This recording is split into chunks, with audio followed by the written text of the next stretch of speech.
Tony Glynn and welcome along to the PGG Wrightson Stud Tour. Now, this week we're at Stern Angus Stud in South Canterbury, catching up with James and Fiona Fraser. Some top genetics here, let's go and check them out.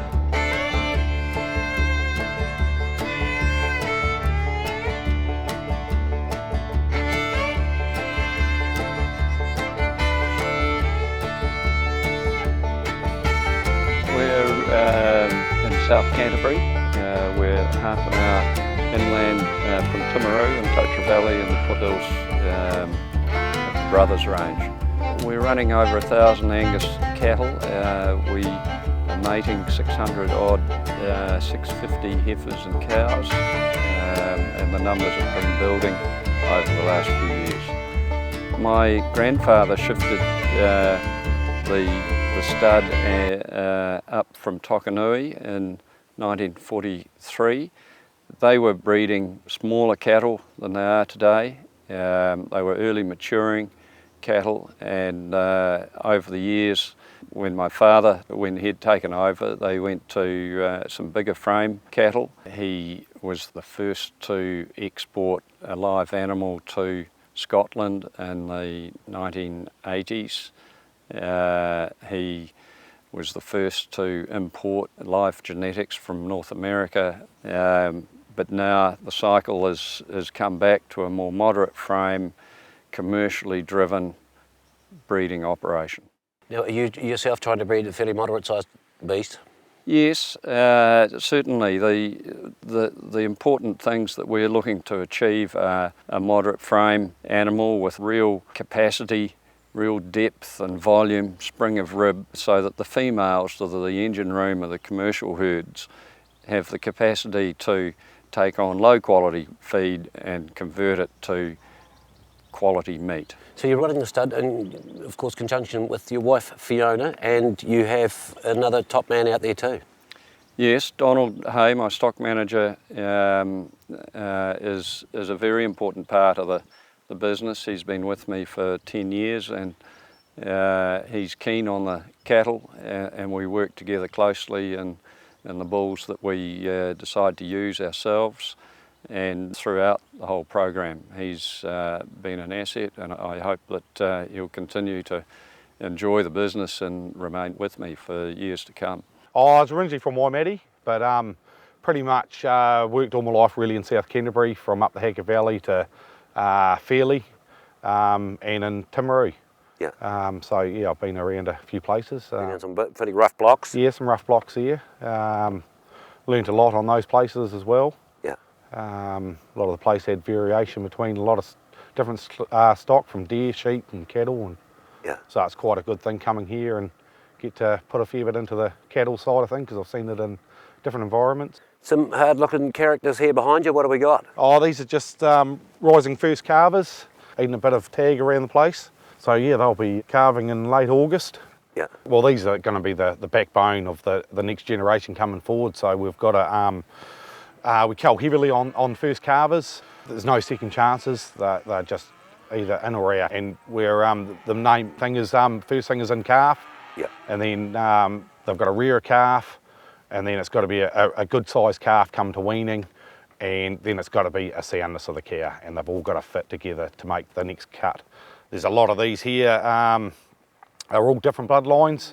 We're not afraid to cull a whole sire line that just hasn't performed from genetics coming in that didn't work, and it gives us confidence in it that we can send them through to the commercial herd if we've passed the grade here by getting them through. Yeah, and has that happened in the past? You've had to do that? Oh, we've done that before, and it does happen. You take risk in the industry to move forward, and that's just part of it. You win and lose on certain sires, and we've had big gains by using different sires completely out of the ballpark sires, and it's worked well. 10 years, you've seen some changes? Oh, I've definitely seen some changes. Young stock coming through and getting to weights earlier, and maintaining stock for longer, so they're not growing like they get a fat level earlier. Yeah. And that's the key of it really, and the breeding side of things. And the muscle and carcass data has changed, and you can see it. Yeah. You can see the meat bubbling off their backs and down their butts and everything like that. Yeah. And there's a bit of mixed sort of farming going on here too? Yes, we used to have breeding ewes as well, but that side of the business has dropped right away as we've changed our Angus business, and we now trade lambs. Several thousand lambs come on in December, January, and they're off by the end of March, beginning of April. And to have achieved that, we have moved more towards an early weaning. So our first weaning of calves is in early January, and you'll see some calves later that are just being weaned off heifers in mid-February. That allows us to run a far more efficient operation, and those weaned cows are then sent away grazing in the district. After we've preg tested them, it allows us to sell those cows that are empty straight to the market, so it leads to a far more efficient operation. It works well for us, and I think there's an opportunity there for a lot of our commercial clients to look to early weaning and run a more efficient business. Eye muscle's a big thing these days, with both the sheep and cattle. Yes, it is. It runs the risk of being a bit of a buzz word, carcass. We have to bear in mind that fertility is 10 times more significant in economic terms than growth, and growth is 10 times more significant than carcass. So it's part of the equation, and yes, we do apply selection pressure to carcass, and we have some very good carcass cattle, but it's part of the total equation. What are you farming here? I've got Angus beef cattle and Romney ewes, open-faced Romney ewes, and sheep and cattle. You get a bit of snow here in the hills? You do, yeah. We get quite a bit of snow in the winter. It's quite cold up the top, which is about 1,800 feet. Yeah. Yeah. Yeah, how big is the place? 2,500 acres, and I've got a few little leases around as well. Oh, it'll keep you fairly busy. Yeah, it's great. Yeah. Good setup here for the cattle down here. Yeah, this block here is actually set up for bulls, just Angus bulls, which I take through the winter and grow out and sell to dairy farmers. Yeah. Yeah, The dairy guys use a few different breeds of bulls. Why for you Angus right from the start? Well, just the guys that come here prefer Angus. They just do well. They're good doers. They're easy calving. Yeah. Sometimes I notice they use other breeds because it's easier for their workers to pick them, but I'm sure the Angus breed is good, if not better than anything else, really, as far as I can see. And everyone that comes here is pretty happy. Yeah. And you've been getting a few bulls from Stern. Yeah. No, for the last 10 years I've been buying bulls at Stern. I've bought various other bulls, but mainly at Stern, yeah. They're obviously suiting this place, I think. The cattle are improving. James's approach to breeding I find pretty balanced, and just everything that he does seems to suit what I'm doing. Yeah. And yeah, they just shift well to this property. What type of bull really suits the dairy guys down here? Look, I pretty much buy strong constitution bulls with good figures and easy calving, and that's what I buy, and I try and grow them as big as I can and do all the tests, and that seems to be suiting dairy cockies. I don't breed them particularly for dairy cockies. Yeah. I still breed a bull that if that didn't work out I could fatten and they'd grow to good weights. Well, we've missed the Earnslaw, so we've got a wee boat here, and we're going to head on over to Walter Peak Station and catch up with James Clouston. He's the manager there at Walter Peak and running a few Stern bulls over there too. See you soon.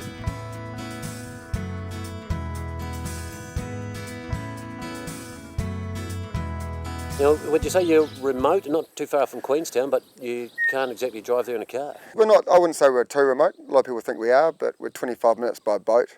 We've got the Earnslaw that takes us over in 45 minutes, and we can drive out to Mossburn in an hour 20.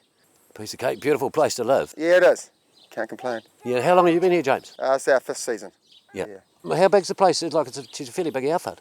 Well, it's 60,000 acres. We're wintering 24,000 stock units.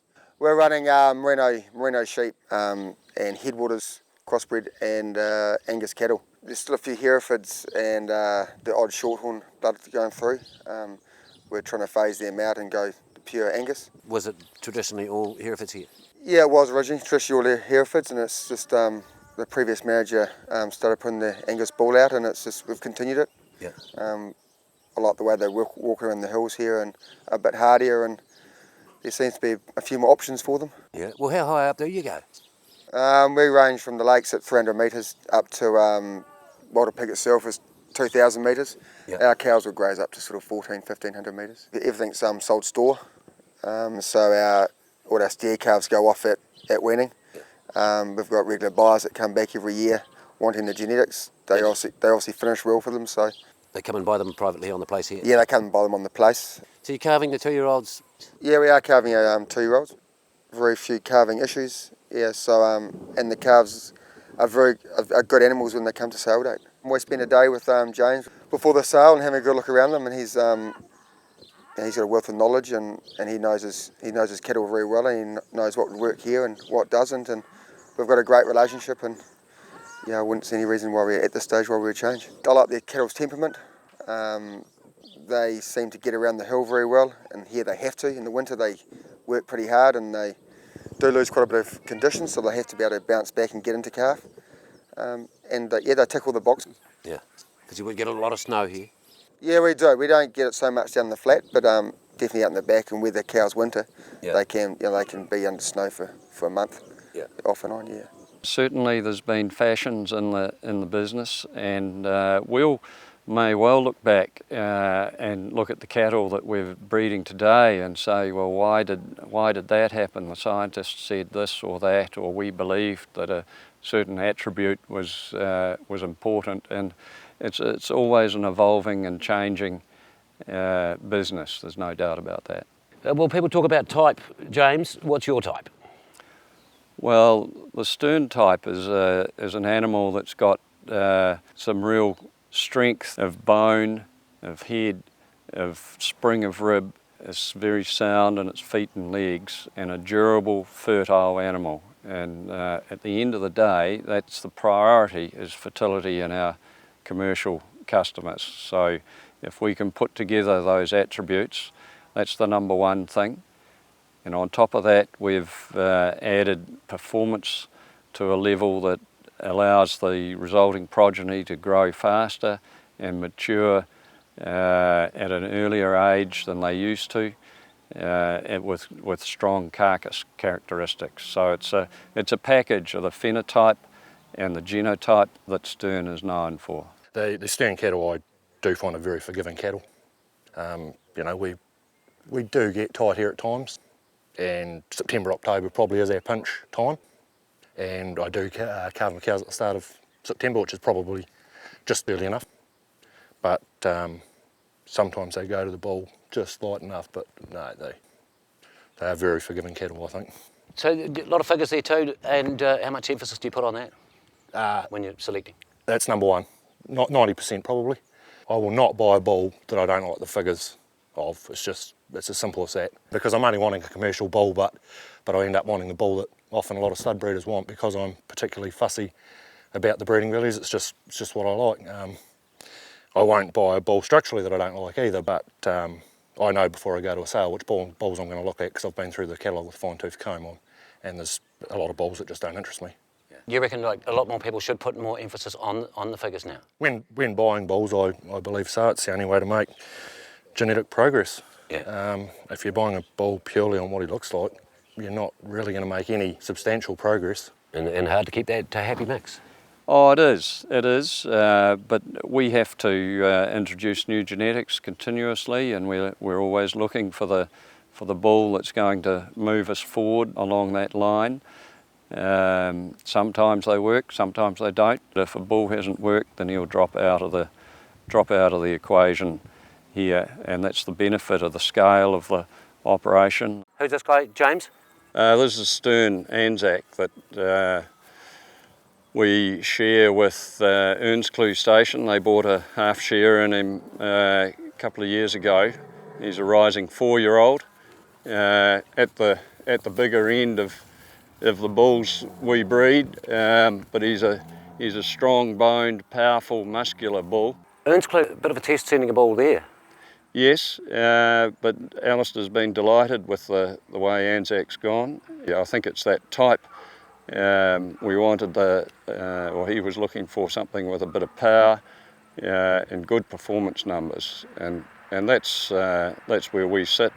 We like to have strong bone cattle with a bit of grunt about them, and on that We've added performance so that our finishing clients and our clients' calves that go off the place, the stations, have the ability to grow out into good weight carcasses. Yeah. The bulls are going far and wide, James? Yes, they're mostly going into Southland, Otago and Canterbury hill country, high country places. Probably the best example of some of the progeny is the Mackenzie section calf sale, where some of the best calves in the country will be presented, and they're by our bulls amongst other breeders' bulls, and they're a real credit to the breed and those stations that present them. And Braveheart, he's a bull who to some extent typifies the type that we're trying to breed. He's moderate, he's in frame, he's deep, he's strong, he's got those traditional characteristics of bone and head, and he's got performance that rates him in the top 1 or 2 in the breed in Australasia. So across the birth, growth, carcass traits. So he's an interesting sire, and he's proven a successful sire, and it's been an exciting time. Good looking beast in the paddock. Surely is. Braveheart must have given the country a boost. Yeah, well, Braveheart obviously in 212 was the bull of the year, really. I mean, any progeny by him were highly sought after.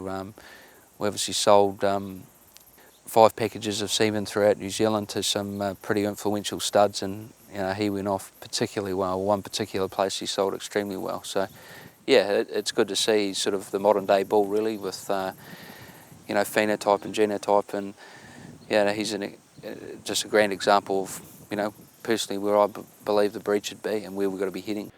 Fiona not standing right behind you, but right beside you. Oh, absolutely. Fee's a critical part, absolutely critical part, and there are very few stud operations that are not a couple running them, and this is no exception. She's right in the centre of the office every day. Yes, I seem to spend quite a lot of time in the kitchen. That's where the computer is, and the coffee pot, and in the oven. In the in the oven, and yes, they're all working all the time, really. So I think my role seems to be here, matching records, putting in data, and building catalogues and bits and pieces. Certainly with the new dial head that we have, just downloading the information directly into our cattle records is easy and seamless, and it saves an enormous amount of time. Yeah. You ever thought you'd be out in the cattle yards with a computer? Oh, no, I didn't originally, but no, it's handy. It's great. We can keep control of every situation. We can see it happening. We know from the date of birth and everything, and it's come through to size. When we're weighing, we can look up the daily gains, and everything's right there in front of us, and the size, and you see what's working and what's not working. And away next week to Australia. Yes, we're Donald and I are shooting over there for just a few days. I wanted to show Donald some of the herds, leading herds in Australia, and we'll go to Millamura and Mawilla and others that we've had an association with, and I look forward to getting in amongst the herds there. The Australians used to be able to import live animals from New Zealand up until the early 1990s, and they would come over and buy some of the top bulls out of our sale, both stud and commercial operators. And that business has stopped due to the incidence of TB in New Zealand nationwide. So there's a lot more trade in semen and embryos now, and we've worked closely with Australia on that. They have a stereotypical view of a New Zealand animal, and it's much as I have described. And we've had quite a bit of success in selling both semen and embryos into Australia. You've got a unique opportunity to buy bulls with phenotype and genotype, a good quality article, thick, meaty animal, strong, muscular, but you've got the performance data as well, and it's pretty unique. There's not many herds in New Zealand that you can honestly say that, and you know, in my opinion, Stern have really captured that market, and you know, leaders in their field really. So I can't say enough about them, to be honest. They do a top job, and you know, the guys that come and buy them here get grand results. So. Yeah, and they have been going out into that high country for a long time. Yeah, well, he's got a very good clientele through south and Otago, and just in the last few years we tend to be selling more and more to the North Island too, which is great, you know, going into that Taihape, Napier, you know, that rugged country up through Wanganui and so forth into the east coast of North Island. You know, we're putting up 100 bulls, selling to a good gallery, and you know, I feel it's getting stronger and stronger every year. So, you know, we're selling a number of herd sires. You know, people from all over the country are coming to inspect the cattle to buy at the front end. But commercial farmers, you know, they can get in too. Yeah, I find James has been really helpful to me to get going, to get into the Angus breed. He offers lots of advice, and he'll come down each year and have a look round, and I'll go up before the sale and look at his bulls, and he just couldn't be more helpful.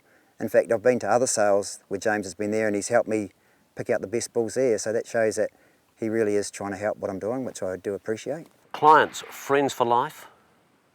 Yes. Some of them will, we wouldn't know. Yeah, some of them are, and some of them are intergenerational. Friends with us, James's father and their father were friends, and even back to grandfathers being friends. There are some amazing people, and one of the things that we both really enjoy about the stud farming is going and visiting clients, and we're invited to some spectacular properties. We meet some amazing people doing fascinating things, and you know, we're in a really privileged position to be able to go and see these people, meet these people, see what they're doing. It's yeah, we're really lucky.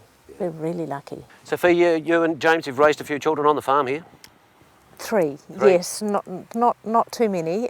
We've got Annabelle, who's in her last year of architecture in Victoria University at the moment. She's doing her masters. Robert, who's at Lincoln and is just starting his third year, and John, who's in his last year of high school. Is the tradition to continue, do you think, James? Well, I hope so. We've got two sons and a daughter, and we'll wait and see with the younger whether he would like to continue, but it seems that the Fraser family will continue to breed cattle. Mm. It'll be John of Stern. John of Stern, or Robert of Stern. Yes. Yeah. Where does the of Stern come from? Well, it's an old Scottish way of naming animals, really. I wanted to hark back to the strengths of the Angus breed and the type that we like to breed, rather than necessarily extreme cattle which are not quite where we want to be. Stud breeders, they need to have a high level of integrity. The accuracy of the data that they collect is got to be 100%, and it's, to me, it's a measure of that trust that people come to our sale and buy bulls. It's all about our the product, but also the backup with that, and that's the data, the performance, and our service. Look, inevitably bulls will have problems. We've been in the business a long time. We're going to be in the business for a long time further, and we stand behind our product. So it's a total package that we offer.